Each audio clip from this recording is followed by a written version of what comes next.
Hello, and welcome to this week's episode of Mondays with Matthew. Today, I thought that it would be interesting to look at the new home market in the United States and how it's performed over the past couple of decades, and then discuss what we can expect in the future.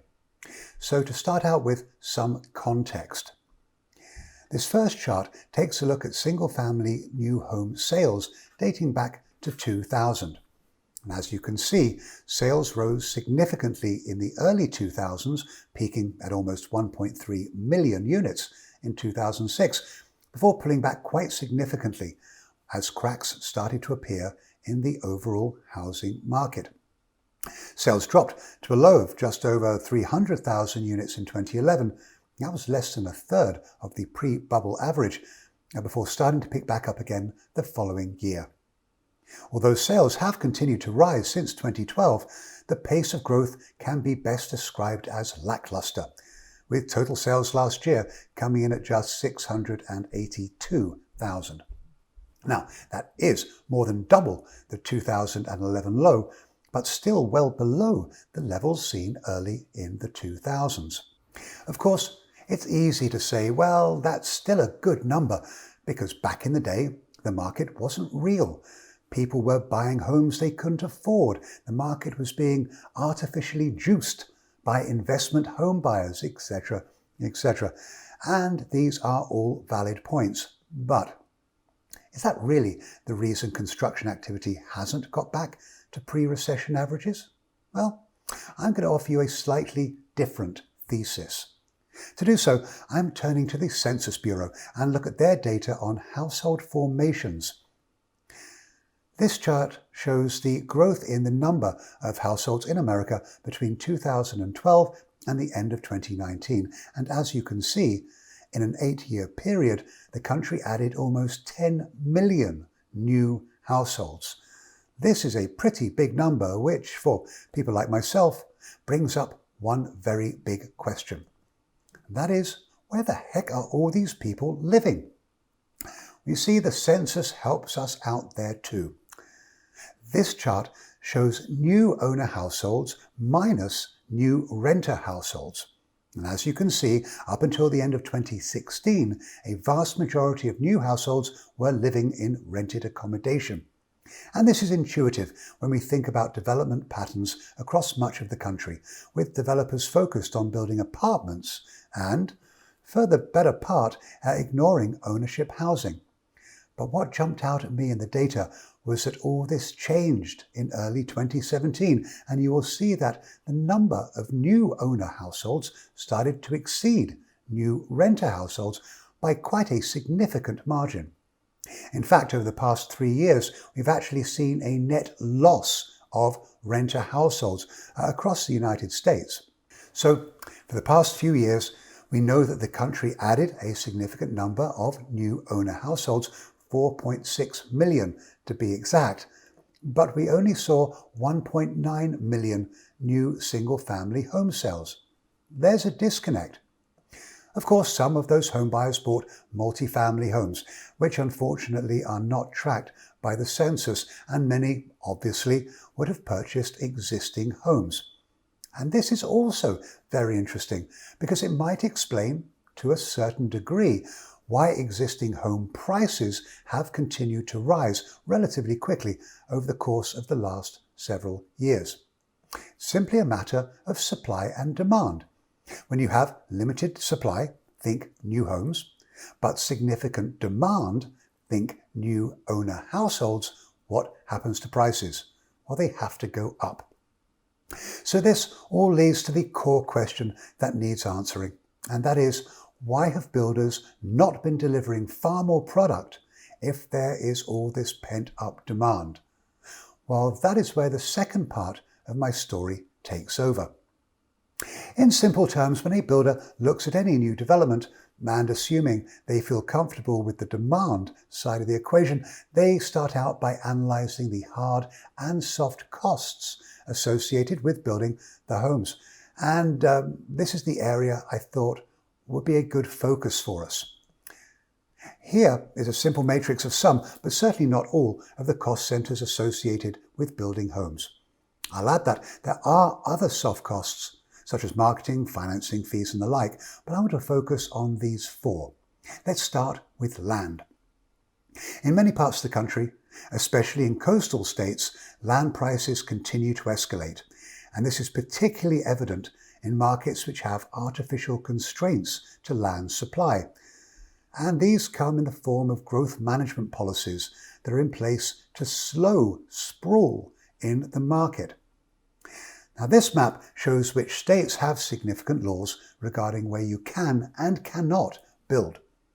All these states have very onerous restrictions, but I should add that there are numerous other markets not shown here where limitations are also in place, but they're just not at the state level. My point here is that by limiting the amount of land on which to build, especially in highly populated areas, land prices rise, which pushes up housing prices.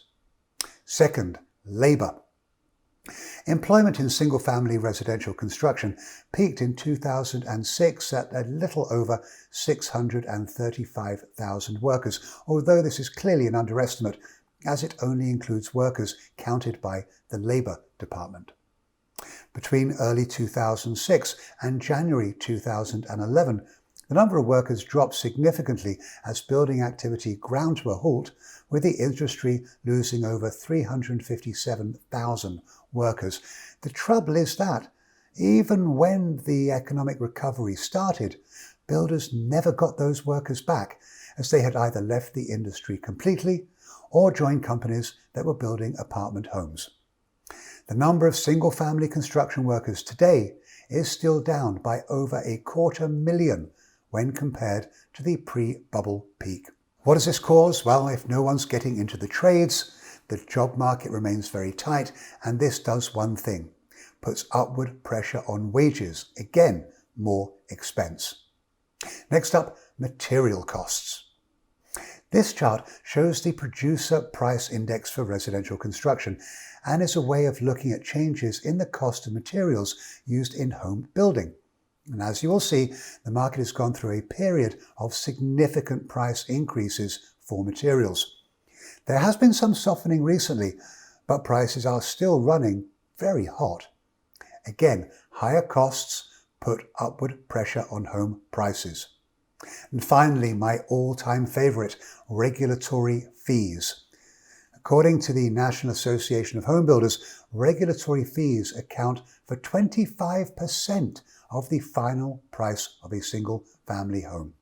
That's right, 25 cents of every dollar spent to build a home in America are regulatory fees. Again, a very significant expense. So when you combine all these costs, add the other soft costs I mentioned earlier, and of course put some profit in there as well, a builder sees the price that the home has to sell for it to make sense. And that is the heart of the issue. If the house is simply too expensive relative to the market area, well, the builder won't build it. And if he doesn't build, then we end up with a shortfall in new housing production. So is this fixable? Well, I'm pleased to say that material costs did see the first January to March drop since the Great Recession, so there is some hope there. But we need to start looking at how to make some pretty big changes in the other cost centres that I've been discussing. Regarding land, well, we clearly can't make any more of it, but we can consider revising zoning codes inside urban growth areas in order to increase density where appropriate. This gives relief by lowering land costs on a per unit basis. I am pleased to say that this is already being seen in some parts of the country. In what was a very bold decision, the city of Minneapolis decided to totally eliminate single-family zoning and upzoned the entire city to allow for development of duplexes and triplexes on what had been single-family lots. This move effectively tripled housing capacity in many of its neighborhoods.